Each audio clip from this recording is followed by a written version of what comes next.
Hello and welcome to Indus News live from Islamabad. I am Muneeb Hamid with the news of this hour. Let's begin with the headlines first.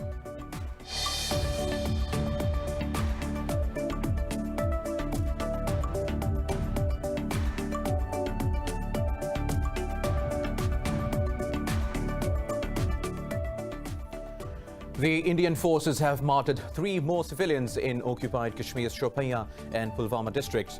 The occupying troops targeted the youths in cordon and search operations. The occupied valley under New Delhi's crushing curfew and communications blackout for the past 442 days.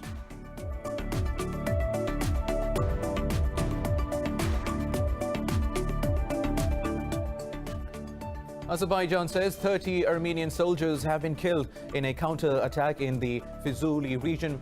The Azeri Defense Ministry said 2 Armenian tanks, 4 artillery rocket systems and 5 vehicles were also destroyed.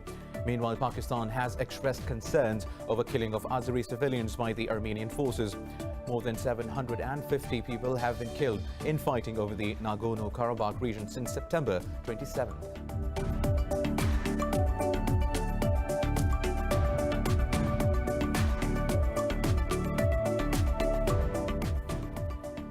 Ten civilians have been killed when their vehicle hit a roadside bomb in Afghanistan's central Medan Vardak province. The provincial governor's office said the vehicles were en route to Kabul when the incident took place in the Jalrais district. No group has yet claimed responsibility for the attack.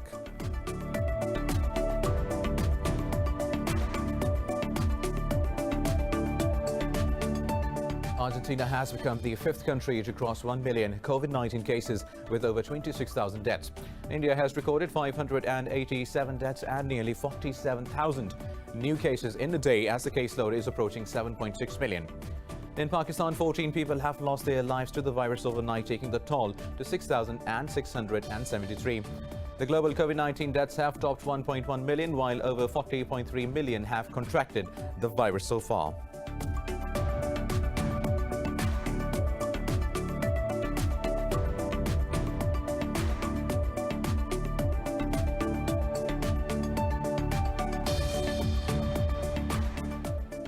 China says U.S. politicians are smearing normal economic and trade cooperation. Foreign Ministry spokesperson Chao Lijian said this in response to U.S. Secretary of State Mike Pompeo's remarks. Earlier, Pompeo said Brazil and the U.S. need to reduce their dependence on Chinese imports for their own security.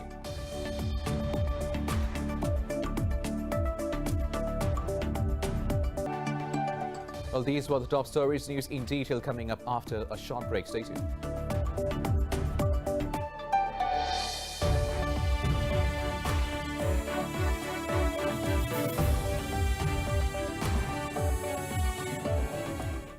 Welcome back. Now let's have the news in detail. The Indian forces have martyred 3 more civilians in occupied Kashmir's Shopian and Pulwama district. The occupying troops targeted the youths in cordon and search operations. 2 civilians were martyred in Melhora area of the Shopian district, while the 3rd was targeted in Hakripura area of Pulwama. The operations were going on till last reports came in. The occupied valley under New Delhi's crushing curfew and communications blackout for the past 442 days. 10 civilians have been killed when their vehicles hit a roadside bomb in Afghanistan's central Medan Vardak province. The provincial governor's office said the vehicles were en route to Kabul when the incident took place in the Jalrais district. No group has yet claimed responsibility for the attack. Meanwhile, the defense ministry said 25 Taliban fighters were killed in Helmand and Nimroz provinces. It said 9 others were injured in the counter-attack. The ministry added 4 Taliban fighters were killed in airstrikes on Kota Ashro area of Medan Vardak province. Now, the Taliban have not commented on the defense ministry's claims. And now we'll take a short break. Stay tuned.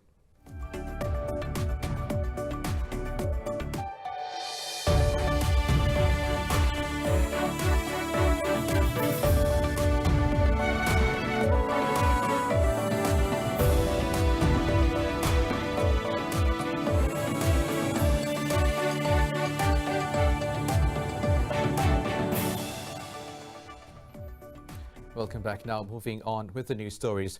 The United Kingdom has pledged $90 million in support for Afghan security forces for 2021. Britain's embassy in Kabul said the pledge was made at the Afghan National Army Trust Fund Board plenary meetings in Brussels. In a statement, London strongly condemned the high level of Taliban violence in Afghanistan. NATO Chief General Stoltenberg said the bloc has contributed over $3.2 billion to the Afghan security forces so far. At the plenary meeting, NATO reaffirmed its commitment of financial support for sustainable security forces in Afghanistan.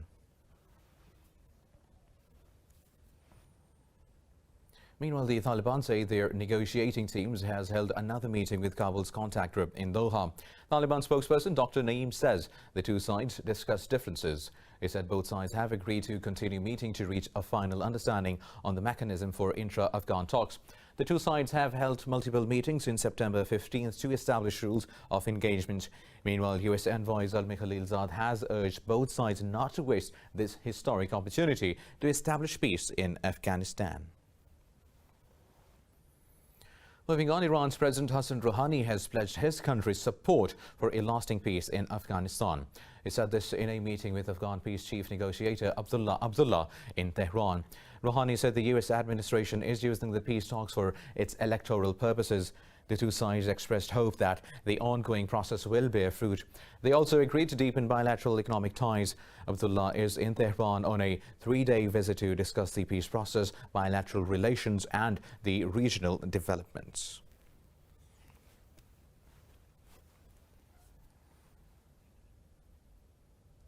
Now, Azerbaijan says 30 Armenian soldiers have been killed in a counterattack in the Fuzuli region. The Azeri Defense Ministry said many Armenian soldiers were injured in the encounter. The Defense Ministry said 2 Armenian tanks, 4 artillery rocket systems and 5 vehicles were also destroyed. It said operations against Armenian forces are underway in 7 different areas. Armenia and Azerbaijan have been accusing each other of violating a truce announced on Saturday. Ceasefire was agreed on after an earlier deal brokered by Russia failed to halt the clashes. Meanwhile, Pakistan has expressed concerns over killing of Azeri civilians by the Armenian forces. In a phone call with his Azeri counterpart, Ceyhun Bayramov, Pakistan's Foreign Minister Shamimud Qureshi said Pakistan believes in restoration of Azerbaijan's territorial integrity and sovereignty over Nagorno-Karabakh. More than 750 people have been killed in fighting over the Nagorno-Karabakh region since September 27th. Well, now the UAE and Israel have signed multiple agreements during the first official visit by an Emirati delegation to Tel Aviv. Israeli Prime Minister Benjamin Netanyahu said 4 agreements, including a visa-free travel pact, was signed with the UAE. In a tweet, UAE's Foreign Ministry spokesperson Hand Al-Othaiba said the delegation is led by Abu Dhabi's Economy and Finance Ministers.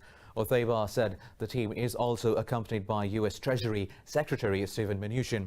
He said the 5-hour trip will be restricted to the airport due to coronavirus concerns. Now, early voting has kicked off in U.S. state of Florida, with barely 2 weeks remaining in the presidential election. A record 30 million Americans have already cast their ballot nationwide. More details in this report. The battleground state of Florida can decide the fate of November 3rd presidential election. Pre-poll surveys show Democratic candidate Joe Biden has a lead of 2% over President Donald Trump. In wake of the continuous crosstalk in the last presidential debate between the two contenders, the Commission on Presidential Debates has decided to mute the mic of the candidate who speaks out of turn under debate rules. Meanwhile, President Trump headed to the battleground state of Arizona to campaign amid signs that Democrats are leading the surge in early voting. And this is such an important state. If we win this state, we win it all. This is such an important state. And I happen to love this state. President Trump also criticized his rival Joe Biden while speaking to the reporters. He is a criminal. He's a criminal. He got caught. Read his laptop. And you know who's a criminal? You're a criminal for not reporting it. You are a criminal for not reporting it. Let me tell you something. Joe Biden is a criminal, and he's been a criminal for a long time. And you're a criminal in the media for not reporting it. Meanwhile, the U.S. Supreme Court has declined Republicans' request to not extend the deadline for mail-in absentee ballots in Pennsylvania. Well, that was Donald Trump now. Australia is set to participate in a large-scale Malabar naval drills with other Quad countries of US, Japan and India. Australia's Defence Minister Linda Reynolds said the exercises demonstrate the Quad's collective resolve to support an open and prosperous Indo-Pacific. Earlier, India announced that drill will take place in the Arabian Sea and the Bay of Bengal. The area has been a hotspot for Indo-Chinese strategic competition. The drill comes amid China's diplomatic tensions with Australia, the United States and India. Now, Argentina has become the fifth country to cross 1 million COVID-19 cases with over 26,000 deaths. India has recorded 587 deaths and nearly 47,000 cases in a day as the caseload is approaching 7.6 million. While the global COVID-19 deaths have topped 1.1 million, while over 40.3 million have contracted the virus so far. More details in this report. As the second wave of the coronavirus surges, governments are finding it increasingly tough to reinforce restrictive measures. The US, India, and Brazil are still the most wrecked countries by the pandemic as it continues to weaken their economy. Latin America is the worst hit region by COVID-19's economic and social fallout. Rising hospitalizations in Mexico are forcing the government to mull fresh restrictions despite economic woes. While Argentina is the smallest nation by far to reach the grim milestone of 1 million cases. 6,267 people have died from coronavirus in Argentina, with a mortality rate of 2.7% and a specific coronavirus mortality rate of 579 people per million inhabitants. The situation in Europe is worsening by the day as countries continue to ramp up further restrictions and curfews. Ireland has announced some of Europe's toughest constraints as infections climb again. Hospitals in Spain's capital, Madrid, struggle as the disease-related hospitalizations surge in the country. The World Health Organization has warned the next few months will be difficult, especially for Europe. As the Northern Hemisphere enters winter, we're seeing cases accelerate, particularly in Europe and North America. As cases go up, the number of people needing beds in hospitals and intensive care also increases. Nurses and doctors have a much better understanding of how best to treat people with the virus than they did in the early days of the pandemic. Meanwhile, South Korea's new cases remained under 100 for the fifth consecutive day. However, health authorities remain vigilant over cluster infections at risk-prone facilities such as hospitals. Well, now in Pakistan, COVID-19 has claimed 14 more lives overnight, pushing the death toll to 6,673. The health ministry says 625 people tested positive for the virus in the past 24 hours. The ministry added there are over 9,400 active coronavirus cases in the country. It said out of over 324,000 countrywide cases, more than 307,000 have recovered so far. The ministry said over 142,000 cases have been detected in the Sindh province, while in the capital Islamabad some 18,000 cases were recorded, while in Punjab has reported more than 101,000 cases. Now, the UN says Libya's warring sides have resumed military talks in Geneva aimed at ending the country's civil war. The meeting marks the fourth round of talks involving the Joint Military Commission under the auspices of the UN mission. UN organizers say the round is expected to run through Saturday. They hope the two sides will reach a solution to all outstanding issues. Monday's meetings made up the security aspect of track talks, also involving political and economic discussions.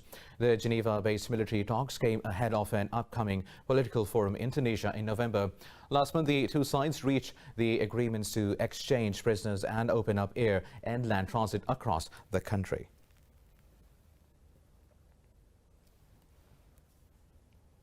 Well, now moving on, Sudan says its removal from a U.S. list of state sponsors of terrorism will open the door for a debt relief.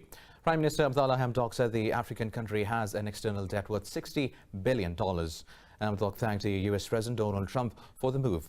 He says Sudan looks forward to Trump's official notification to Congress. Earlier, President Trump said Khartoum has agreed to pay $335 million to U.S. terror victims and their families. President Trump said he will delist Khartoum once the amount is deposited. He said the new Sudanese government is making great progress.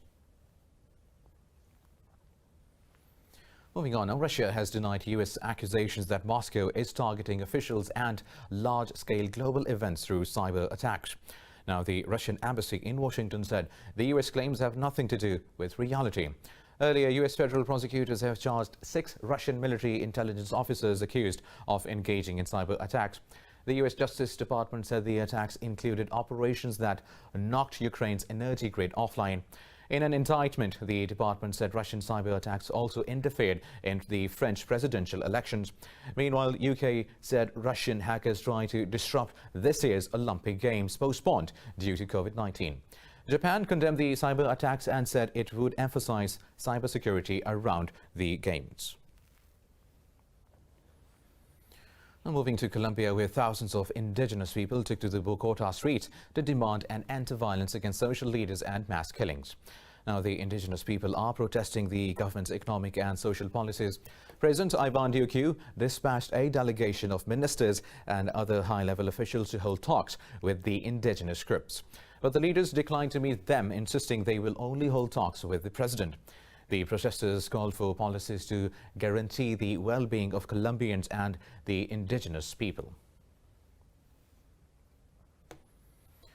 Meanwhile, the European Union has extended sanctions against ISIS and Al-Qaeda and their members until 31st of October 2021.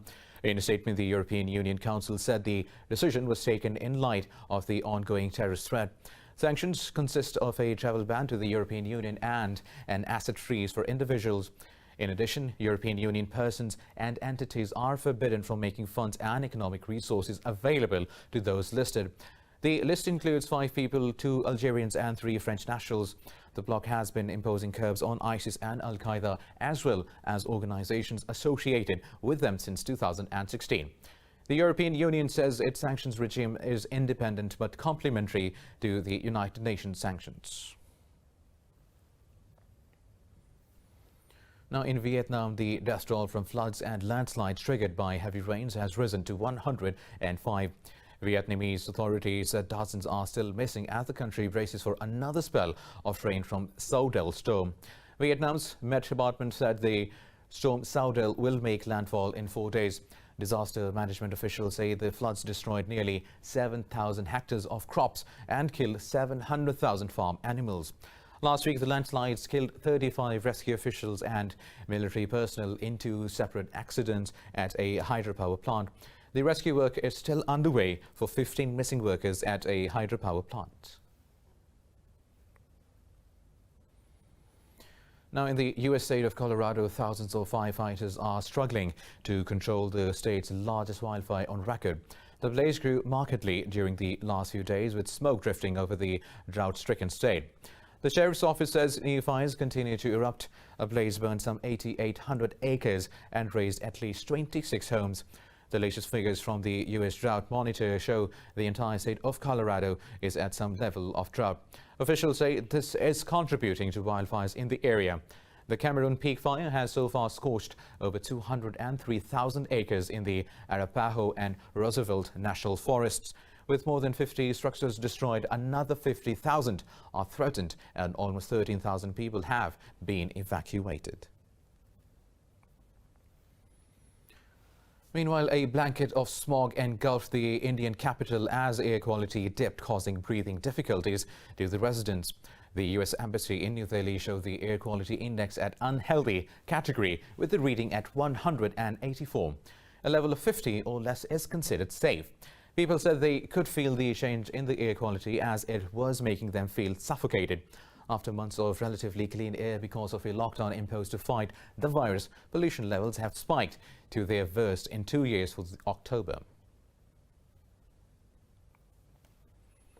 Now, an 80-year-old retired British Army major is raising money for a hospice by rowing a handmade boat. Find out how in this report. Michael Stanley, also known as Major Mick, is attempting to row 100 miles in a boat he built from corrugated iron. He wants to collect funds following in the footsteps of record-breaking fundraiser Captain Tom Moore. The 100-year-old captain raised nearly $43 million by walking 100 laps in his garden. The idea came from India. The children on the rivers there have similar sort of boats made out of corrugated iron, and it was an idea that I had in my mind when the lockdown came, and so yes, I thought I'll buy 2 sheets of corrugated iron and hopefully make it float like a boat. Stanley started rowing the boat, which he has named Titanic, along the Chichester Canal in West Sussex, southern England last month. He's worked out the boat travels around 2 miles an hour by completing a 3-mile trip in around 90 minutes. Well, I'm doing it for St Wilfrid's Hospice. They've been here for 30 years and have served a large community around Chichester for all those years, and I'm very keen that we should support them so that they don't they're not threatened to closure, because the hospice requires something like 7.7 million a year. Major Mick has already raised over $15,000.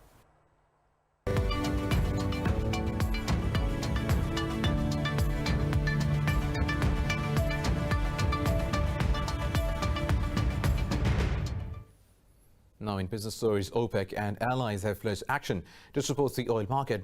This comes amid mounting concerns over a second wave of the COVID-19 pandemic. The group said worries of second wave will hobble demand. It said an earlier plan to raise output for next year will further depress prices. OPEC's biggest member, Saudi Arabia, said no one should doubt the group's commitment to providing support. While media reports claim a planned output increase from January could be reversed if necessary. OPEC and its allies, including Russia, have curbed output since January 2017 to try to support prices and reduce inventories.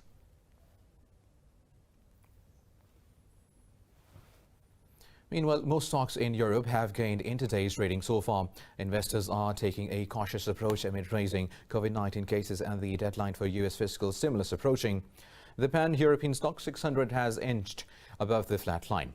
And with that, we come to the end of the bulletin. For the latest update, you can follow us on social media at Indus.News. Take care.